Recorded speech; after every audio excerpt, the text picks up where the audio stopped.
Hey everyone, so Titan Update 3 just came out about a week ago for Wilds, and honestly I was expecting the Omega fight to be super gimmicky, but I've had a ton of fun with it. I think it's super challenging, very fun, in solo or in groups. I think it did a great job with the fight. It also came with two different armor sets, one for the normal version of the fight and one for the Savage version of the fight. In today's video, we're only gonna talk about the Savage version, but I'm thinking about doing a specific video for the normal version, just because I want to keep this video as simple and concise as possible, but this is such a fun armor skill to me that I think it warrants its own video. So in today's video, we're gonna start by giving an update on the regular builds, and then in the second half, we're gonna talk about the Omega armor sets builds. We'll start with the weapons, just because in almost all the builds that I'm gonna show you today, you can use any weapon with that build. That list of weapons has not changed from the last update. So for fire and water, we have the Arthian bows. The reason we only use fire and water is because those are the only elements that have close range coatings, which is the best coating. For thunder, we still have the Lagia Crucible. For dragon or row, you can use the Guardian Arcveld. And for ice, you can use the Blangonga bow. Now just one note is that for the ice bow, it's only relevant for Xuhu. For every other fight, it's better to use water instead of ice.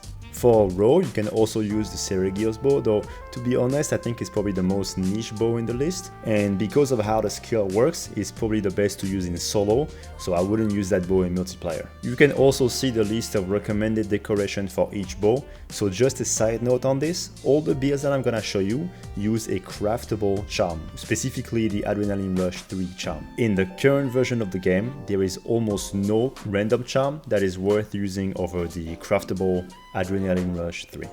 If you want to look for a god charm that is worth using over a craftable charm, then you're looking for a charm that has Spread Shot 1 and then either Weakness Exploit 1, Agitator 1 or Adrenaline Rush 1 and at least a level 1 weapon decoration.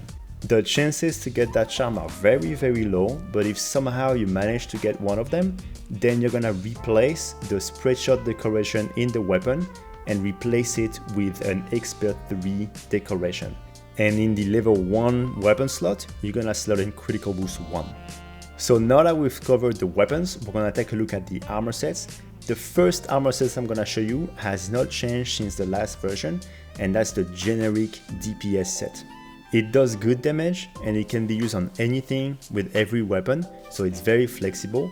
The only drawback is that it has Constitution 2, so you will need to eat for Black Belt High, so I hope you have a lot of mushrooms.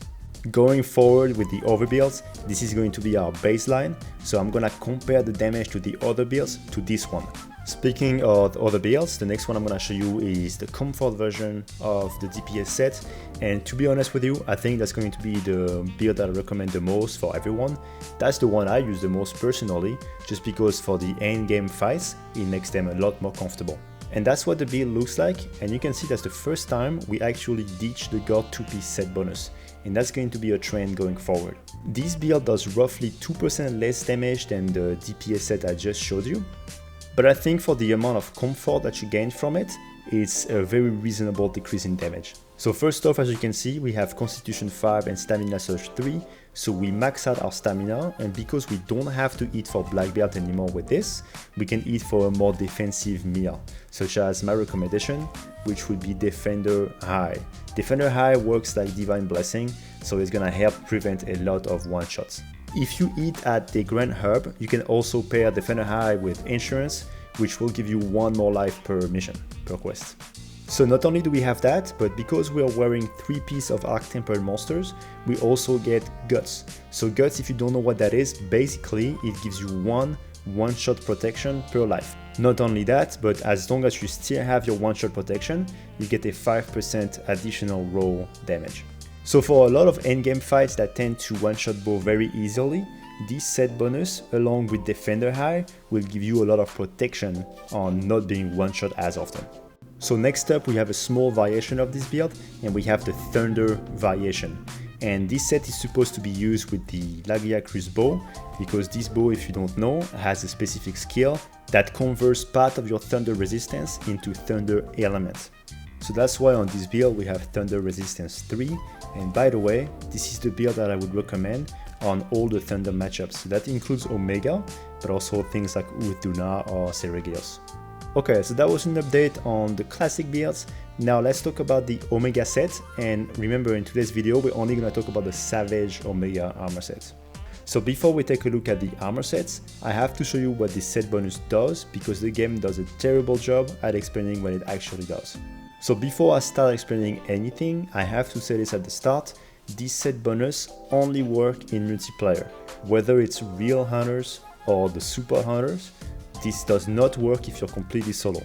So if you're solo, this set bonus does nothing. So now that we've said that, let me explain what it does.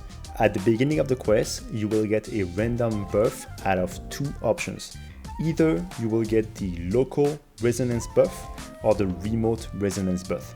There are a few ways to know which buff you have. First off, on the right side of the screen, it will tell you which buff you have when you get it. But also, if you look at the top left in your buff section, you have a small icon which either shows you the local resonance or the remote resonance.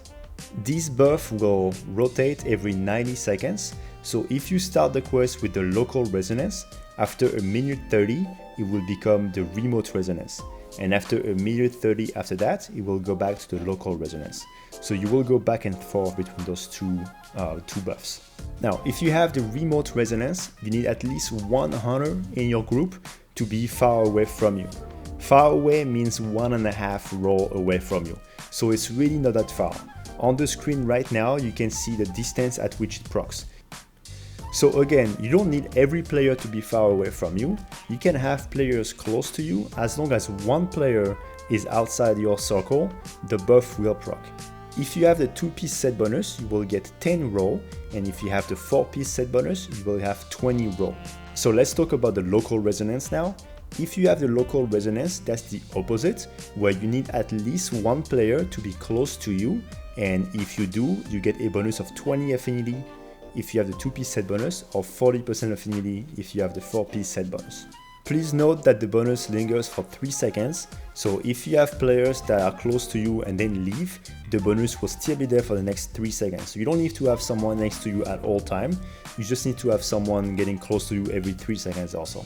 So basically every 90 seconds you either get 20% affinity or 10 roll, which for a 2-piece set bonus is actually quite decent.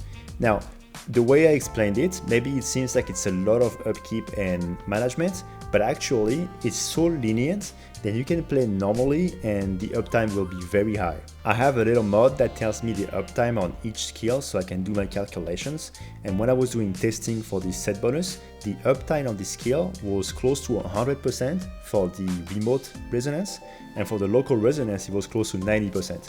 So basically this skill was up almost all of the time. So those are the sets. I have 2 of them. The first one is the DPS version, and the second one is the comfort version with Constitution 5 and Stamina Surge 3. Now if we compare the DPS version of this build with our DPS build from earlier, we can notice on average a 2 to 2.5% increased damage, which is quite a bit actually. The only drawback, of course, is that this build is only usable in multiplayer, not in solo. And if we compare the comfort version of this build with the comfort build that I showed you earlier, we can notice a 1.5 on average increased DPS, which is also quite significant. So with that said, I know a lot of people are struggling to beat the Savage version of Omega. It's a very difficult fight, so if you're not able to craft the armor right away, just know that it's not a huge deal. The increase of damage is not that significant, and it's only usable in multiplayer anyway. So I don't think this build is revolutionary, but the damage is quite nice. So if you play multiplayer and you want to try a new build, this one could be quite fun. Okay, and finally, because I know I showed a lot of builds in this video, here is a quick summary of the builds that I've shown and what they can be used for. So first off, we have the DPS build that can be used on anything. It's the first build that I showed.